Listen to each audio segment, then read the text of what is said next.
Okay, the boxing world takes notice of Anthony Joshua's controlled aggression.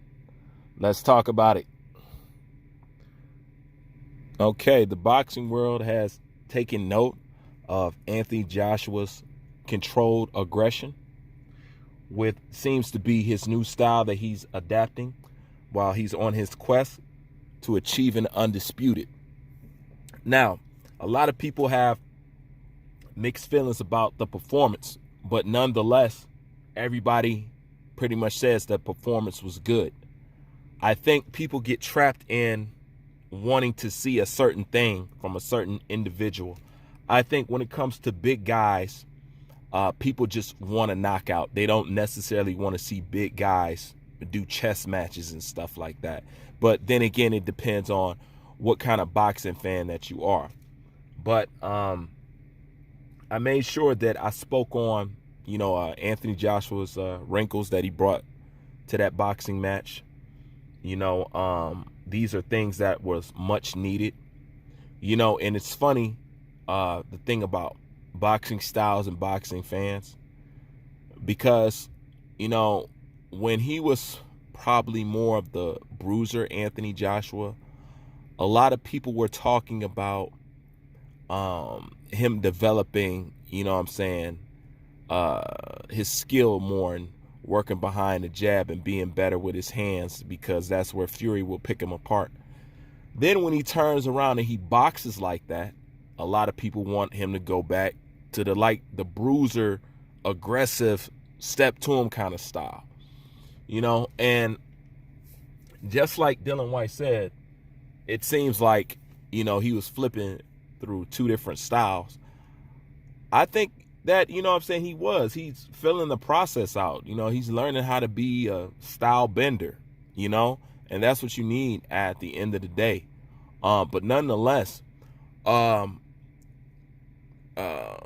wasn't supposed to even be allowed to continue after turning your back like that in the fight.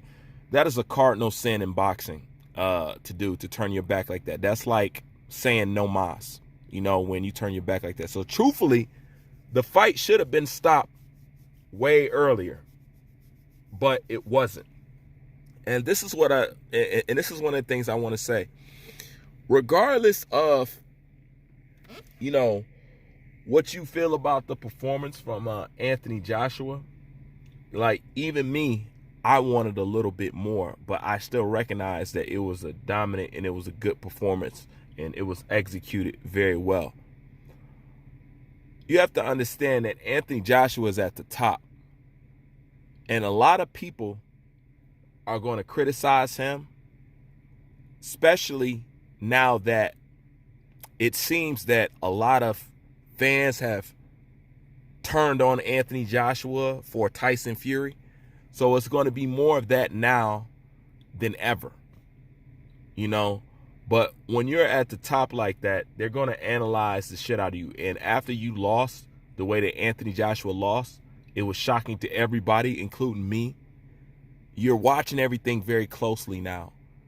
And you're trying to look for the signs, because nobody wants to get caught off guard like that no more. You know what I'm saying? Like, nobody thought that would have happened to Anthony Joshua in the Andy Ruiz fight.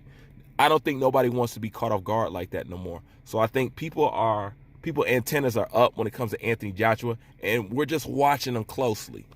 You know what I'm saying? But nonetheless, man, Anthony Joshua did a good job.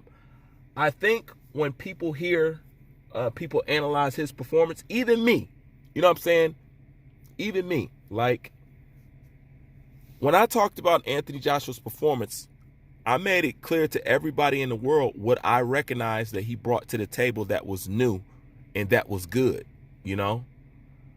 I spoke on everything that he was doing and all the new wrinkles that he brought to the boxing match.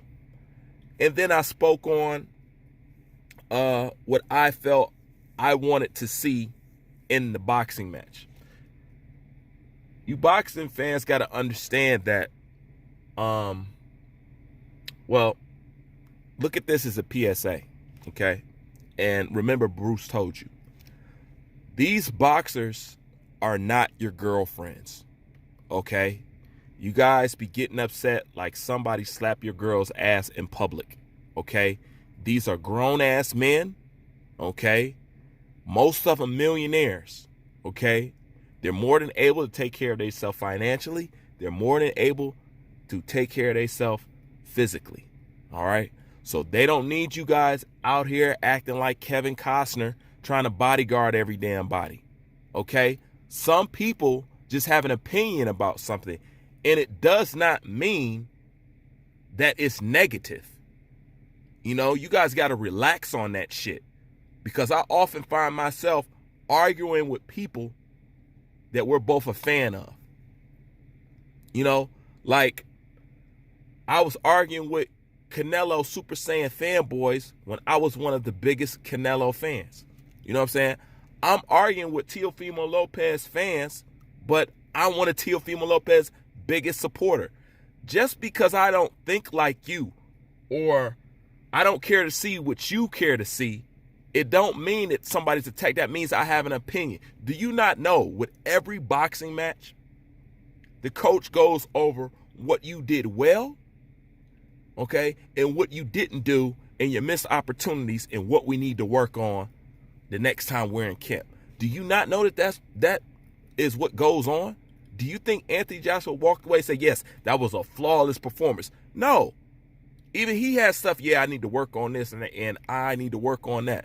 So when people say these things, you guys got to stop acting like it's an attack, because I laid down a whole laundry list of excellent things that Anthony Joshua did that I seen, that I recognized. And I said it was a good performance. He did good. He followed his coaches. He did everything he was supposed to do.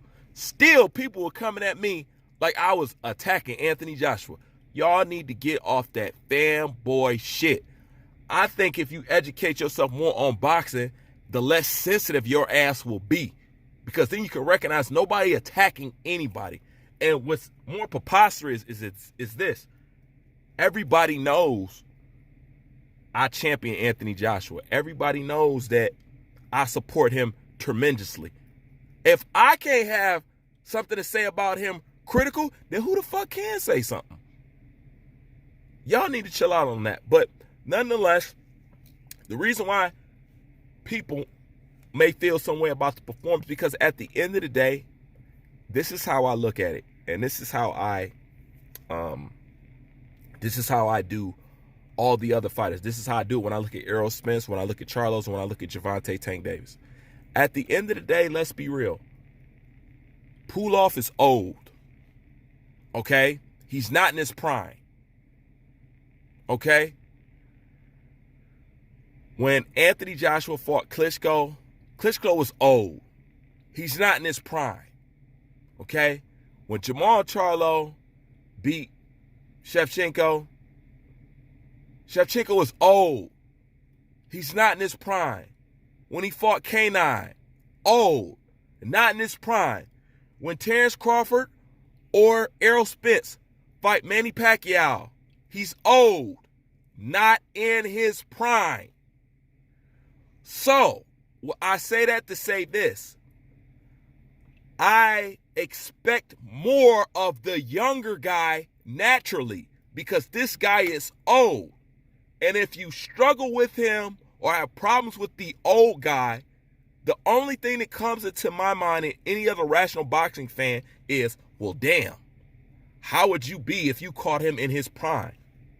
You know, you probably couldn't even beat the man.